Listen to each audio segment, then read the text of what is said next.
killing the goose that laid the golden egg, which has allowed Australians to punch above their weight. My heady topic this week, very simple topic. And now Australians like to think that we punch above our weight, and in many regards it's correct. But the reason why we have punched, and the key word is have punched above our weight, and what's happening to us as a nation in 2025 is poorly understood by most commentators and most Australians. Now, I'll use the sporting analogy first. Now, obviously, Australian sporting teams do punch above their weight in terms of the population in comparison to many other countries which much bigger populations. And the reason is simple, because sportsmen and women, who are involved in the major sports, are professionals.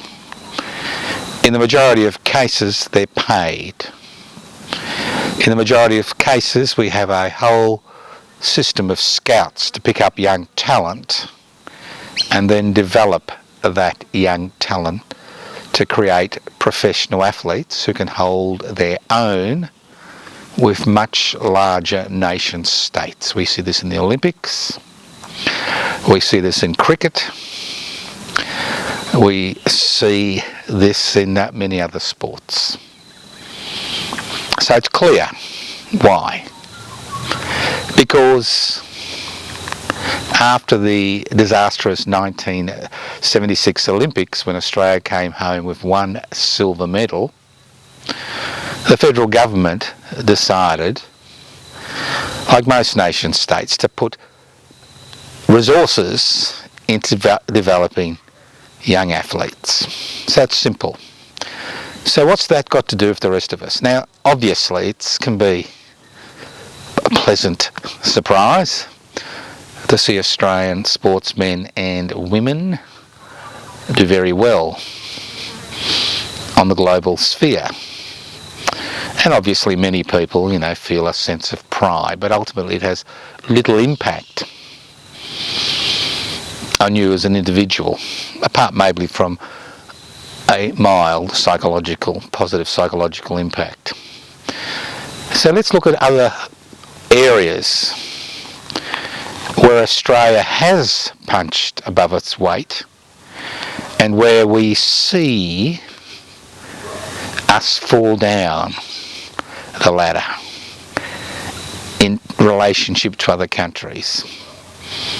Because at the beginning of the 20th century, apart from our dismal performance as a nation state regarding this nation's First Nations people and our continuing dismal performance, at the beginning of the 20th century, we were, in many regards, as far as the ordinary or common person was concerned, the envy of the world.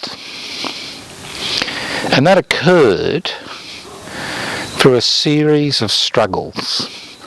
Nothing that makes us punch above our weight in the 21st century would have occurred without that struggle.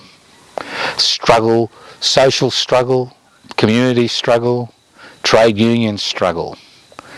The struggle by ordinary people to claim a bigger slice of the pie. That's right, to claim a bigger slice of the pie. And we saw this over a number of decades. Now today, we punch above our weight in a number of important spheres which have a profound impact on each and every one of us. But at the same time, we are sliding down that scale in many other areas where we punched above our weight. Now, the pharmaceutical benefits scheme is an excellent example of what happens when people demand of their politicians the ability to access medications that are required for their continual health.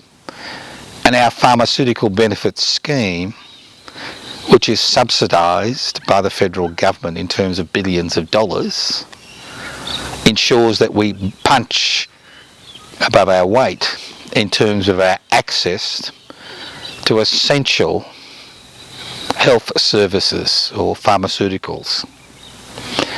Then we've got the introduction of Medicare. Now, Medicare didn't drop out of the sky. It was created by the federal Labor government in 1973 against profound opposition from both the medical fraternity and the more conservative elements in society. But Medicare, in its various forms, it initially was called Medibank, is a fundamental aspect of Australian healthcare which allows us to punch above our weight as far as access to healthcare is concerned. Obviously, because of financial limitations, due to the fact that we allow the corporate sector to rule this country, there are always issues in terms of accessing Medicare, accessing public health in public hospitals around the country, as well as accessing private practitioners. The introduction of the National Disability Insurance Scheme, which now provides care to almost 600,000 Australians who have suffered profound disabilities from congenital complications at birth or acquired trauma and disease. This has allowed people under the age of 65 who have disabilities, especially profound physical, intellectual disabilities, to live lives which are unimaginable a decade ago. Again, this came through struggle. 4 decades of struggle by people like you and me to ensure those that were most marginalised and exploited had a decent life. Obviously, once again, there are financial constraints because of a taxation system which is based on wage earners. We don't have a taxation system which makes the financial and the corporate sector pay their fair share of tax. But in terms of all other indicators that allowed us to punch above our weight, the story is one of disaster. The story is one of us going backwards, step by step by step.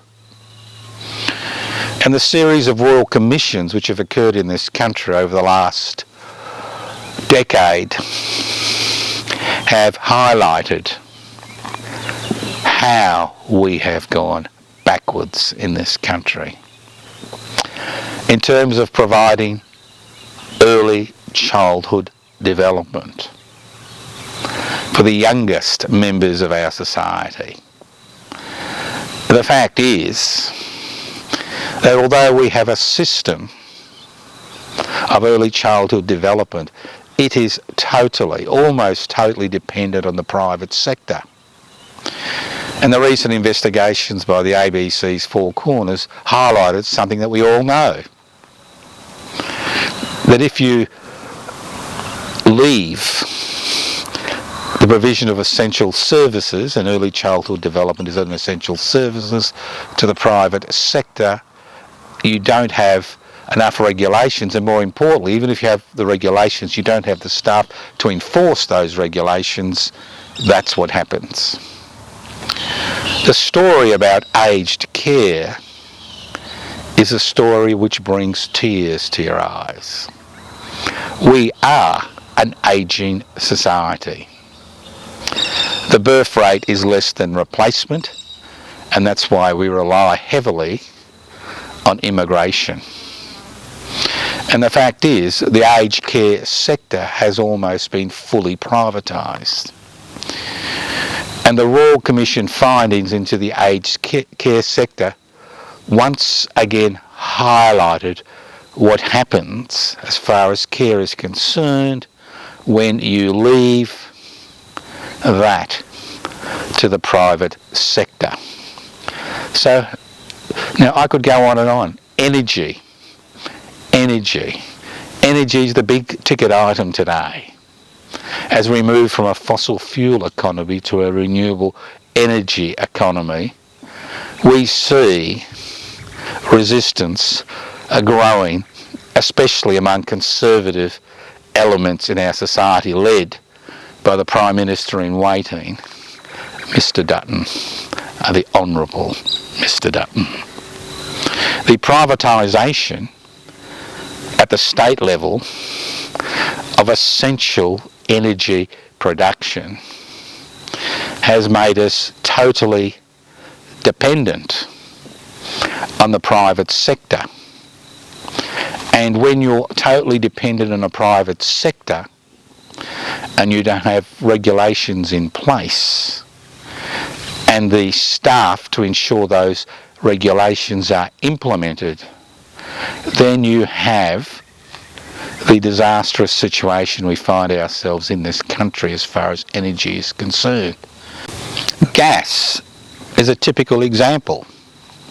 Well, we have corporations making billions of dollars, not paying tax, and more importantly, not providing gas because of the legislation to Australians, because the legislation passed which basically puts all the eggs in their basket. Now I could go on and on. I could look at the public education sector, where we have the ridiculous situation in a country as rich as Australia, where private charities are asking Australians for money to send Australian kids to public schools. If you told me when I began this journey as a social, political, community activist over 55 years ago that this is what I'd be discussing in 2025, I would tell you you're an idiot. Unfortunately, I'm the idiot. We're all idiots because we have allowed this to occur. We have allowed this country to slide back on providing some of the essential services that are so critical to creating a fair go society. You know, everybody uses the word fair go, so why shouldn't I? The fact is that over the last 45 years, during the privatisation, globalisation, corporatisation, deregulation orgy, which has occurred at the federal and state level, where the blood, sweat and tears of generations, which created institutions like the Commonwealth Serum Laboratory, the Commonwealth Bank, Telecom, Qantas, Australia's ports, Australia's airports, have all been allowed to be placed in private hands. And as we know, the mantra of capitalism is private investment for private profit. It's a little bit like inviting a third party into your bed, because that's what we've done. We have allowed our governments to outsource essential services to a third party who make a profit out of providing that essential service. And we have done this because we are dependent on a taxation system which is based on wages, the wage earner. Over almost 70% of every dollar which comes into taxation revenue of the federal government comes from you, the wage earner. And if you think you don't pay taxes, don't forget the goods and services tax, a tax which everybody pays, irrespective of whether you are on a social security benefit or not. I mean, I could talk about the social security system and how that has been allowed to wither on the vine. There are many areas I can discuss, but you know these areas. And the fact is that we have been sold a lemon. It's, you know, you've driven out of the car yard 50 metres and it's fallen into a heap. And people think they can do nothing about it.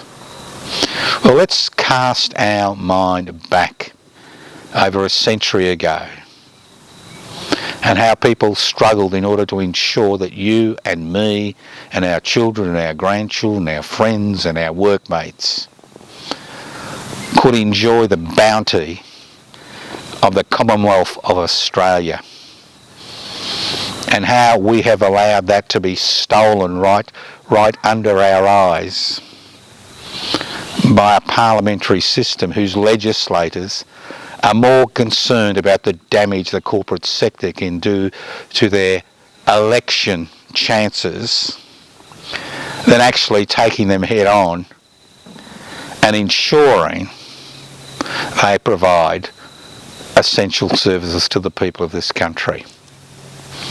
So we have allowed the goose that lays the golden egg to be slaughtered and eaten by the private sector. But fortunately, we have the wealth, the mineral wealth, the agricultural wealth, the intellectual wealth to recreate these institutions and new institutions which are a direct threat to the private investment, a private profit motto which determines every aspect of our lives from in every moment of our lives. So the ball's in your court. There's a federal election coming. You can vote for the same old parties. You can vote for the new parties which are based on hate, and there's plenty of them about. Or you can look at people who are providing an economically radical and a socially progressive agenda. And at the same time, you can join public interest before corporate interests. Right now, go to their webpage, pibci, pibci.net. Hopefully next week we'll have a more encompassing, theoretical session